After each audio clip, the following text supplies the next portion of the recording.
Après des millions de vidéos mises en ligne, Diaspo RDC vous offre un tout nouveau service de location des caméras, des matériels d'éclairage, des sons et un fond vert pour la réalisation de vos émissions en HD. Mais aussi la couverture de vos mariages, la réalisation de vos séries télévisées, vos clips et toutes sortes des émissions et reportages. Vous aimez la qualité? Contactez Diaspo RDC au plus 243 81 40 47 978. Je répète, plus 243 81 40 47 978. Diaspo RDC, ensemble de communautés congolaises dispersées à travers le monde.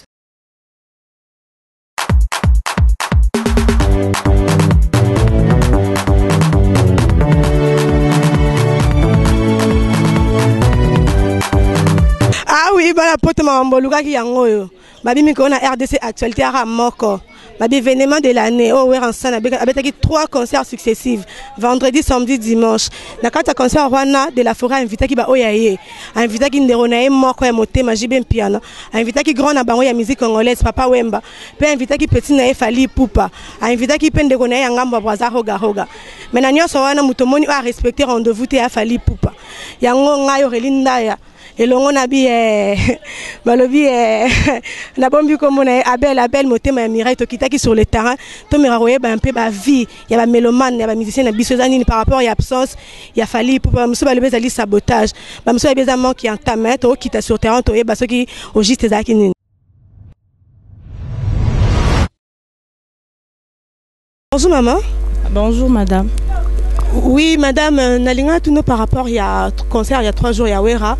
Tomoni, Fally a été. Premier jour, Tomoni qui jibe a respecté rendez-vous, Papa Wemba également respecté, mais Fally a respecté. T'es où le banin pour le moment? Franchement, Fally a commis qu'au déconner. Premièrement, ils ont impolitesse. Comment expliquer Wera a bengi sa yé ayate. Jiba yé, Papa Wemba yé. Bateau baza plus âgé que Wemba yé. Yazangi pourquoi? Ils ont impolitesse, ils ont manqué Wera respect. Mais balobi local a Fally Ipupa été concert on est dimanche on dirait Simba qui n'a monté ba fan back na parce que ba fan bandos est là arrivé à Fally babi elle marabio chemin on dirait à saboter venae local a été concert et Simba était ba kosi makasi concert et Simba qui totali ba image sur la télé et Simbi dans absence n'est signifié l'autre prochainement ba bengi c'était pour ça très impoli ba bengi ça qui pécat mais aza le qui nae balobi que Fally a s'excuser. Balobi qu'il fallait s'excuser à Zaki empêchement mais bien impoli. Empêchement car herbe a ça qui invitation, il fallait se préparer bien avant. Pourquoi Papa Wemba ba jibe bazan occupation que les cahiers ba y a occupation jour à concert à Wera en son les impolitesses. Ouais, fidèle internaute comprenait que bana kin babo na bamba kin babi fallait impoli à un grand comme ça qui boyé. Donc concert à Wera benga a été voir même Didier Drog bakou sera benga anniversaire en moi na ayaka. Mais venez à Wera en son à se permettre à monsieur Belé Bazali ba faire Bazali ba Fabougas Bazali à invitation mais Fally à Boina. Monsieur bonjour. Bonjour madame. On a invité ceux qui s'est présenté pour tenir ce bar là nayo ba baso ezanan. C'est Eric Kanda fou de Paris. Oui, il faut de Paris na mbinza bi surtout bino ba mbinza de bo pe sa présence no Fally mutu makasi babi Fally venez Wera se permettre à cette invitation à un concert de Fally à saboter na venae. Non. Premièrement, nous tous les biscuits. Pour voir le temps où on a fallu, on a fait bisous, on a fait des paris dans la binza. Azamuto, Tonzi m'a bien abisso. Bon, ils ont juste que Azam m'a bien au sala, Azam m'a content la poto, Azam m'a bien au sala, album paye ma médecine. Et vous avez bima, Azam est moi, il faut Azam à la poto pour aussi ça va, qui va musicien. Et on compte dans mon sala qui wana, yomoni, présence na yes, si tout na présence n'est pas quitté. Mais j'espère que le conseil est normal pour venir à Misso, Papa Chéri, Motopa, Bazalaki, Papa Wemba Bazalaki, Bamise Bazalaki. Et nous, il fallait que des conseils de maté. Vous pensez que JB Azaki n'a pas empêchement ou encore Papa Wemba a empêchement de Fally Azam Moutou avec n'a pas empêchement pour les mission? Bon, Papa Chéri, Azan 110 que le marché. Mais tellement Fally dit qu'il y a dans le marché, il faut se fausser. Ils ont mamga yaka.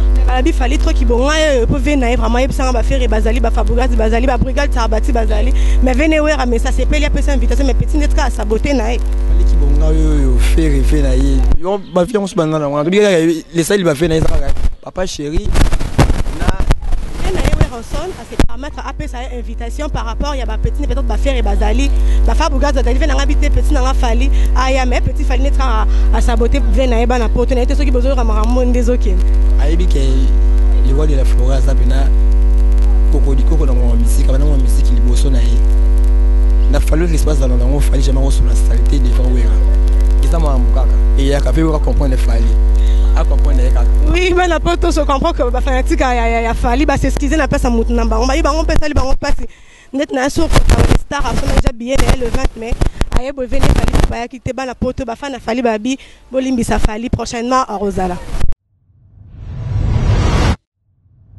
Bonjour madame. Bonjour ma chérie. Oui madame, so les longs na kiti pour nous approcher par rapport il y a grands événements et les cas qui n'embora na biso aux concert il y a de la forêt abeta qui vendredi abeta qui samedi abeta qui dimanche a invité qui ba meloma na eto mona invité qui papa chéri a invité qui papa wemba a invité qui pe roga na invité par rapport il y a concert on peut se sonner nous sentiment nous les anonymes par rapport au concert wana sentiment ataka igwe. Donc fallait coutou aïe dans le côté fallait aller l'autre côté. Au monde talaka igwengiama de la forêt. Donc talaka kabibingi rakuna ti na Paris. Donc bah c'est pas ma casse pendant 3 jours on a organisé que pas igwengiama de la forêt. Mais bah le biba na poto tina yebo ba poto ne batinga ba poto biorelinda ya on dirait ka falinde ya saboter ne venir de la forêt on dirait amonira sans venir bon et simba te dimanche. Fallait l'autre côté couteau à 0 liboso igwe donc à rien. Mais babi concert est simmeté parce que fallait pour passer qui habite à handicap babi les chouchous de tous les jeunes de la RDC jamais rata taka ouera son le roi de la forêt non non continent katza mais bon fallait l'autre ba poto comprendre comment Relinda je ne rien dit ba RDC ne ba non fallait ne rien fallait aller roter absence à fallait et quoi ici concert absence présence à fallait pe et les gars qui n'ont pas accès roter na sou ke ba na poto ba comprendre ne ba kina ba na kanda ba bika ndetikara vers na ba ndetikara fallait pour pas saboter qui na venir ranson mais et ça la biso passe na sou que kabibingira na poto à comprendre marambo car il mbala bika ya pas car il y a pas Zara quoi. Bonjour messieurs. Bonjour Yaya. Na invité ba sentiment dans les années par rapport à grands événements ou sur le concert au Igwe de la forêt organisé. Ba sentiment za ke ve asali ne musane malamu po abengisi ba artiste oya sepele na bango po na biso to mono ke ve asali lo mabete po ba kamo ke abeti podium no na JB mais ve asali lo malamu. Oui, via ça le moment malamu merci mais problème souci zali oh le son relinda na cité mabele na compte diaspora RDC Zara que non babi fali netka sabotage. Rien, fallait un sabotage. Il y a un moment où ça, il faut comprendre. Il y a un moment où ça, il fallait un président d'un groupe naïe et pas président d'un groupe naïe. Mais papa Mbappé a président d'un groupe naïe, JB puis un président d'un grand groupe. Mais qui passe dans bango baye ko respecter l'invitation à mutuna bango. Bon, bango écoute bango na kin. Il peut écouter na kin mais opportunité yé qu'il faut abimalibanda ko saba mam naïe. Tebi que azo bon sa power calamité à power zo bima. Donc il faut azala kuna akende pas saba mam naïe. Donc ozan kin te pour la nera mam vewera. Pour faire ça dans logique des choses. Oui, Jean-Luc a dit, mais on comprend que on comprend bien qui n'est pas zéri pour ce boum, on va le élégance à la probabilité diaspora yo. Oh ya boy nae allons à diaspora. Tantôt on n'a pas encore fini, messieurs. Balobi fali poupa anniversaire il y a Didier Drogba à Zaranatan.